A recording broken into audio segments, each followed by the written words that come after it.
৭১-এর মানবতাবিরোধী অপরাধের বিচার নিয়ে আছে নানা প্রশ্ন। যারা দণ্ডিত হয়েছেন তাদের পরিবারের যেমন প্রশ্ন আছে, তেমনি যাদের মামলা এখনো বিচারাধীন তারাও চান ন্যায় বিচার।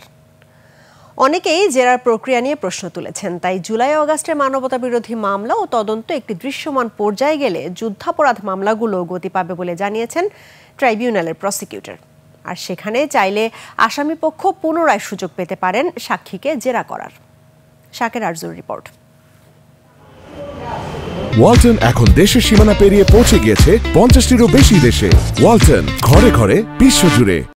৭১-এর যুদ্ধাপরাধের মামলায় সব আসামি এখন জামিনে আছেন, কিন্তু তাদের নিয়মিত ট্রাইব্যুনালে হাজিরা দিতে হয়। তাদের অনেকেই অসুস্থ, অনেকের বয়সের ভারে নুজ্জ হওয়ায় হাজিরা দেয়া তাদের জন্য অনেক কষ্টের।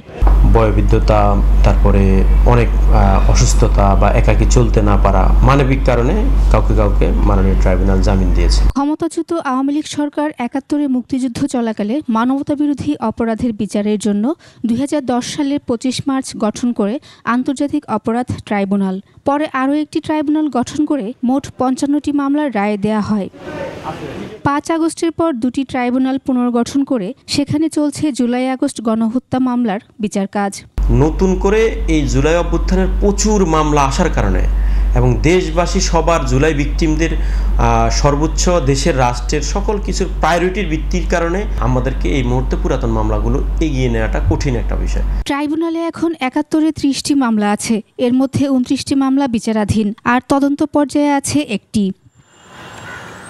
সব আসামি জামিনে আছে জানিয়ে প্রসিকিউটর জানান, জুলাই আগস্ট মামলার বিচার প্রক্রিয়া একটি পর্যায়ে গেলে এসব মামলা নিষ্পত্তিতে উদ্যোগ নেওয়া হবে।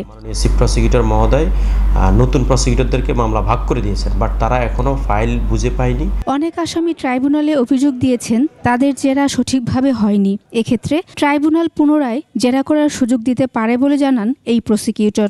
গত সরকারের সময়ে তাদেরকে প্রপারলি জেরা করতে দেওয়া হয়নি, প্রপারলি আর্গুমেন্ট করতে দেওয়া হয়নি, তাদেরকে যুক্তিতর্কটার বেশি সময় দিয়ে শুনানি হয়নি। তো সেই ক্ষেত্রে মাননীয় ট্রাইব্যুনাল বলেছে যে আপনারা চাইলে যে আপনারা কোনো সাক্ষীকে পুনরায় জেরা করতে চান, পুনরায় আর্গুমেন্ট করতে চান, সেই সুযোগ ট্রাইব্যুনাল দিবে। ৭১-এ মানবতাবিরোধী অপরাধের মামলায় জামায়াতে ইসলামীর সাবেক সহকারী সেক্রেটারি জেনারেল এটিএম আজহারকে গত ২৭ মে মৃত্যুদণ্ড থেকে খালাস দেয় আপিল বিভাগ। বর্তমানে সুপ্রিম কোর্টের আপিল বিভাগে ৫২ জনের আপিল নিষ্পত্তির অপেক্ষায় রয়েছে। মানবতাবিরোধী অপরাধের মামলায় বিগত আওয়ামী লীগ সরকারের আমলে যাদের বিরুদ্ধে দণ্ড কার্যকর হয়েছে তাদের পরিবার ও আইনজীবীরাও ওই দণ্ডের যথার্থতা চ্যালেঞ্জ করার আইনগত প্রক্রিয়া নিয়ে কাজ করছেন।